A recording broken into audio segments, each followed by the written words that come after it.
Imagine por um momento que você possui um poder invisível, uma força que opera nas sombras da mente humana sem que você sequer perceba.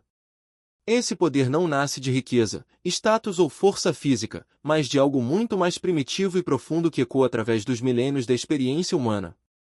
Quando alguém tem medo de você, essa pessoa irá inevitavelmente lhe oferecer duas coisas fundamentais que podem transformar completamente a dinâmica de qualquer relacionamento, seja pessoal ou profissional. E o mais fascinante é que isso acontece de forma completamente automática, quase como uma programação ancestral que carregamos em nosso DNA psicológico. Para compreender verdadeiramente esse fenômeno, precisamos mergulhar nas profundezas da psique humana e observar como o medo moldou não apenas indivíduos, mas civilizações inteiras ao longo da história. O medo não é apenas uma emoção, é um arquiteto poderoso que constrói comportamentos, hierarquias sociais e dinâmicas de poder que persistem através dos séculos. Quando observamos as grandes figuras históricas que exerceram influência duradoura, descobrimos que muitas delas compreendiam intuitivamente como o medo poderia ser tanto um obstáculo quanto uma ferramenta de influência extraordinária. Pense em Napoleão Bonaparte, um homem de estatura física modesta que conseguiu dominar grande parte da Europa. Sua capacidade de inspirar medo não derivava de intimidação física, mas de uma combinação letal de inteligência estratégica, imprevisibilidade e uma aura de autoridade que ele cultivava meticulosamente. Aqueles que temiam Napoleão ofereciam a ele exatamente as duas coisas que estamos explorando hoje, e isso lhe permitiu construir um império que redefiniu o mapa político europeu. Mas o que exatamente essas pessoas lhe ofereciam quando o medo se instalava em seus corações? A primeira coisa que uma pessoa que tem medo de você inevitavelmente lhe dará é atenção total e absoluta. Não estamos falando de uma atenção casual ou distraída, mas de uma hipervigilância que consome recursos mentais significativos. Quando alguém teme você, cada palavra que você pronuncia, cada gesto que você faz, cada expressão facial que cruza seu rosto torna-se objeto de análise intensa e obsessiva. Essa pessoa dedicará energia mental considerável tentando decifrar suas intenções, antecipar suas ações e preparar-se para possíveis ameaças. É como se você se tornasse o protagonista absoluto na narrativa mental dessa pessoa, ocupando um espaço psicológico desproporcional em relação ao seu envolvimento real em sua vida. Essa dinâmica pode ser observada de forma dramática na corte de Henrique VIII da Inglaterra.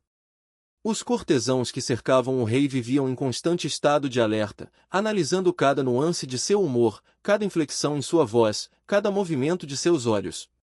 Ana Bolena, antes de se tornar sua segunda esposa, exemplificava essa hipervigilância.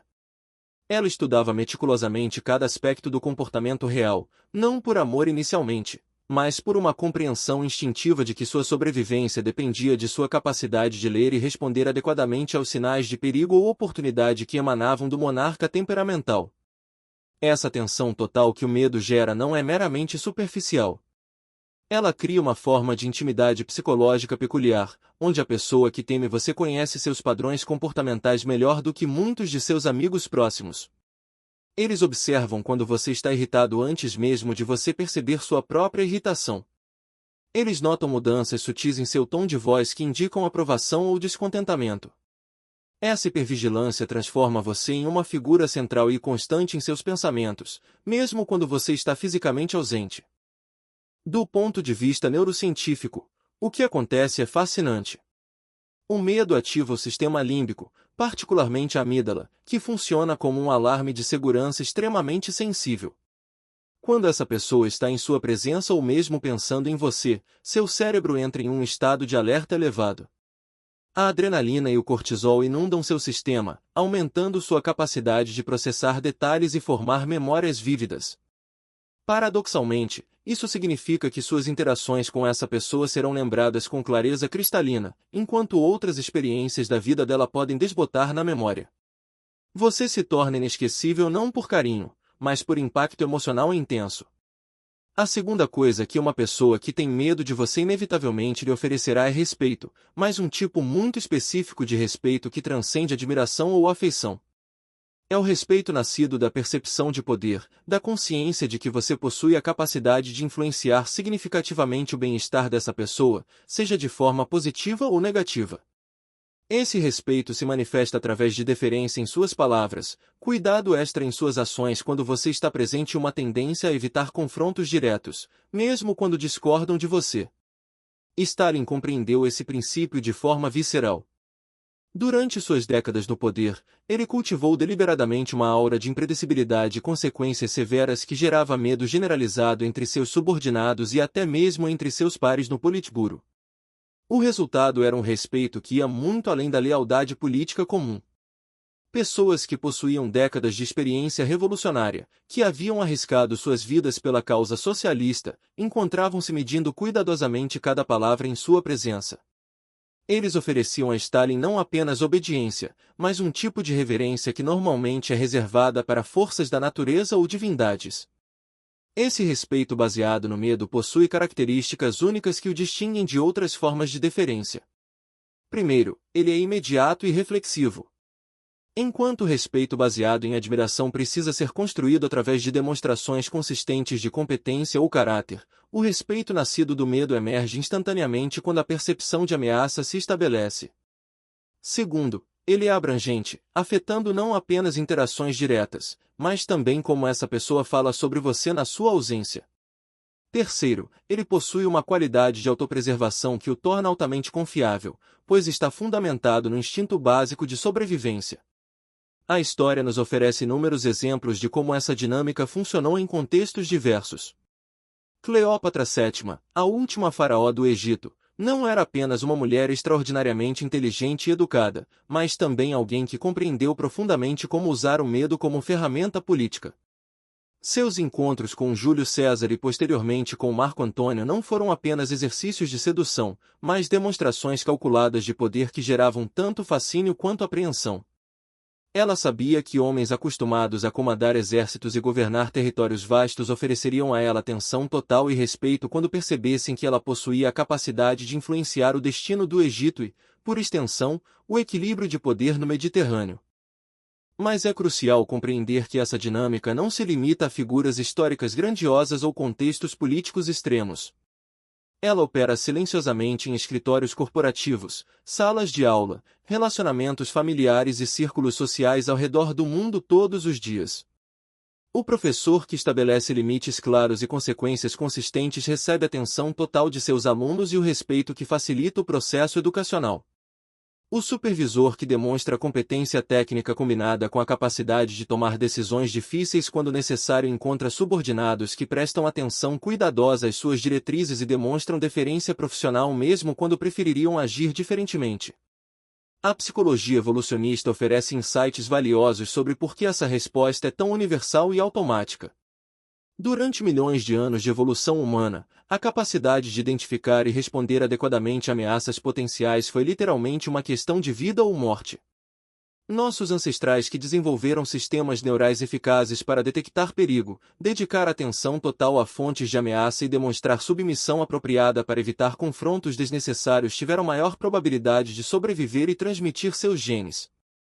Essa programação ancestral permanece ativa em nossos cérebros modernos, ativando-se automaticamente quando percebemos alguém como potencialmente perigoso para nossos interesses ou bem-estar.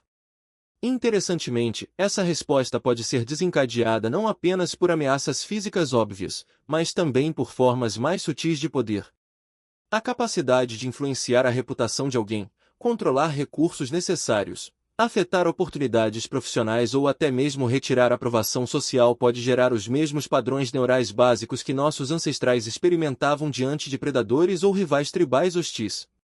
Um crítico influente na indústria do entretenimento, por exemplo, pode receber atenção obsessiva e respeito deferente de artistas e produtores não porque seja fisicamente intimidante, mas porque possui o poder de impactar carreiras significativamente. Elizabeth I da Inglaterra exemplifica como alguém pode cultivar essa dinâmica através de inteligência estratégica e apresentação cuidadosa. Como uma mulher governando em uma era dominada por homens, ela não podia depender de intimidação física tradicional. Em vez disso, ela desenvolveu uma persona real que combinava erudição impressionante, decisões políticas astutas e uma capacidade demonstrada de eliminar ameaças quando necessário. Seus cortesãos ofereciam a ela atenção meticulosa porque aprenderam que subestimar sua inteligência ou desafiar sua autoridade abertamente resultava em consequências severas. O respeito que ela comandava não era baseado em afeição pessoal, mas na consciência clara de que ela possuía poder real para recompensar aliados e punir inimigos. Essa dinâmica psicológica também explica por que certas pessoas parecem naturalmente atrair seguidores e exercer influência desproporcionalmente maior do que suas qualificações objetivas poderiam sugerir. Eles não necessariamente possuem mais conhecimento, habilidade ou carisma do que seus pares, mas desenvolveram a capacidade de projetar uma aura de consequência potencial que ativa os circuitos neurais primitivos de detecção de ameaça nas pessoas ao seu redor. Isso resulta na atenção total e no respeito que estamos discutindo, criando um ciclo de feedback positivo onde a percepção de poder gera comportamentos que reforçam e amplificam esse poder percebido. No mundo dos negócios, vemos essa dinâmica operando constantemente em salas de reunião e negociações. O executivo que consegue transmitir sutilmente que possui informações privilegiadas, conexões poderosas ou a capacidade de influenciar decisões importantes frequentemente descobre que outros participantes da reunião dedicam atenção desproporcional às suas palavras e demonstram deferência em suas interações.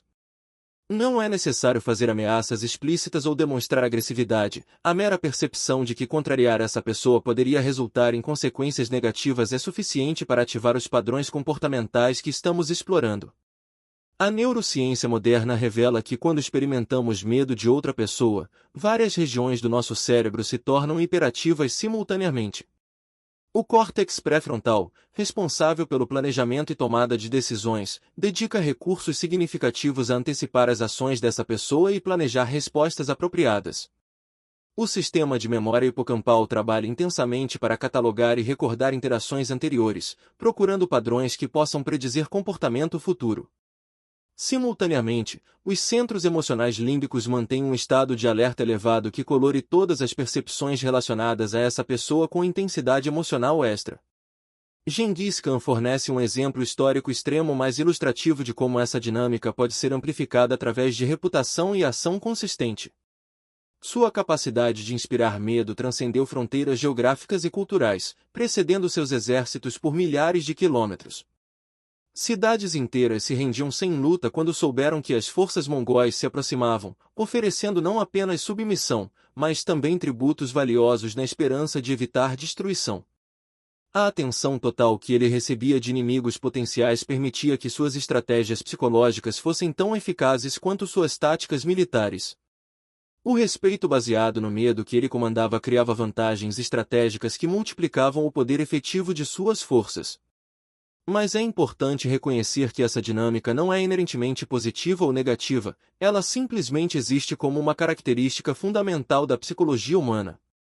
Como qualquer ferramenta poderosa, seu valor ético depende inteiramente de como é empregada e com que propósito. Professores dedicados usam uma versão benigna dessa dinâmica para manter ordem em sala de aula e facilitar aprendizado. Pais responsáveis estabelecem autoridade que gera respeito saudável e atenção às regras familiares. Líderes éticos em organizações cultivam uma presença que comanda atenção e deferência sem recorrer a abuso ou intimidação inadequada. A chave está em compreender que o medo, neste contexto, não precisa ser terror paralisante ou ansiedade crônica. Pode ser simplesmente a consciência de que uma pessoa possui a capacidade, potencialmente, a vontade de tomar ações que poderiam afetar significativamente nosso bem-estar. Um juiz competente e imparcial, por exemplo, pode inspirar esse tipo de medo respeitoso em advogados que comparecem perante seu tribunal.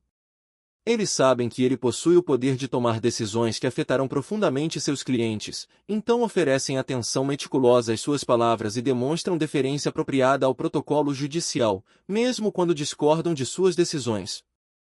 Margaret Thatcher ilustra como uma líder pode cultivar essa dinâmica em contextos políticos democráticos. Sua reputação de determinação inflexível e capacidade de tomar decisões impopulares quando acreditava que eram necessárias gerava uma forma específica de respeito entre tanto aliados quanto adversários políticos. Parlamentares que se preparavam para debater com ela dedicavam tempo extra estudando suas posições e antecipando suas respostas, oferecendo a ela a atenção total que estamos discutindo. O respeito que ela comandava, mesmo de opositores ferrenhos, derivava da consciência de que subestimar sua capacidade política ou preparação poderia resultar em humilhação pública. Essa compreensão tem implicações práticas significativas para qualquer pessoa que deseje exercer influência legítima em sua esfera pessoal ou profissional. Não se trata de se tornar tirano ou cultivar hostilidade desnecessária, mas de desenvolver uma presença que comunique competência, integridade e consequência. Pessoas que conseguem projetar que suas palavras têm peso, que seus compromissos são levados a sério e que ações inapropriadas em relação a eles resultarão em respostas proporcionais mais firmes descobrem que recebem atenção mais focada e respeito mais consistente em suas interações. A literatura psicológica identifica esse fenômeno como parte do que os pesquisadores chamam de dinâmicas de dominância social. Embora o termo possa soar severo, ele simplesmente descreve os mecanismos pelos quais hierarquias naturais se estabelecem em grupos humanos. Esses mecanismos não dependem necessariamente de agressão ou coerção, mas podem operar através de demonstrações de competência, confiança, consistência e capacidade de seguir através de compromissos e ameaças quando necessário. Winston Churchill durante os anos sombrios da Segunda Guerra Mundial oferece um exemplo poderoso de como essa dinâmica pode servir propósitos nobres. Sua capacidade de inspirar tanto esperança quanto uma forma específica de apreensão respeitosa permitiu que ele unificasse uma nação sob pressão extrema. Seus subordinados militares e colegas parlamentares ofereciam a ele atenção intensa durante briefings cruciais, sabendo que ele possuía tanto a autoridade quanto a vontade de tomar decisões de vida ou morte que afetariam milhões de pessoas. O respeito que ele comandava, mesmo de adversários políticos, derivava da consciência de que ele estava disposto a assumir responsabilidades que outros evitavam e a tomar posições impopulares quando acreditava que eram moralmente necessárias. À medida que refletimos sobre essas duas ofertas inevitáveis que o medo gera, atenção total e respeito baseado na percepção de poder, é fascinante considerar como elas se reforçam mutuamente.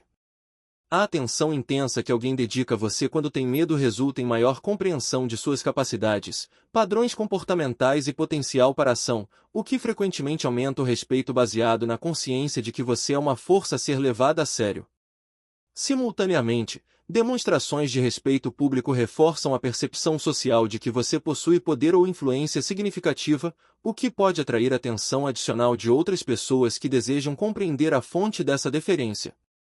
Essa espiral pode explicar por que certas figuras históricas conseguiram acumular poder e influência que pareciam desproporcionais às suas origens ou recursos iniciais.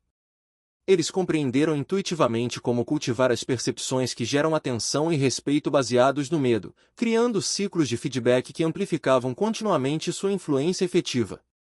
Não era magia ou carisma sobrenatural, mas aplicação sistemática de princípios psicológicos profundos que governam a interação humana há milênios.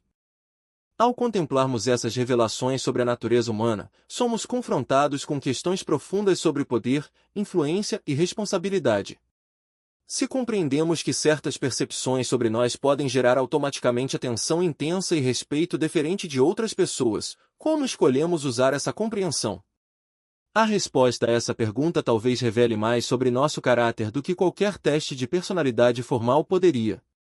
Porque no final, o poder verdadeiro não reside em fazer outros nos temerem, mas em inspirar em outros o melhor de sua humanidade através de nossa própria integridade, competência e compromisso genuíno com princípios que transcendem interesse próprio imediato. O medo pode oferecer atenção e respeito, mas apenas o amor verdadeiro, baseado em confiança e admiração autêntica, pode oferecer lealdade duradoura e o tipo de influência que constrói em vez de simplesmente dominar.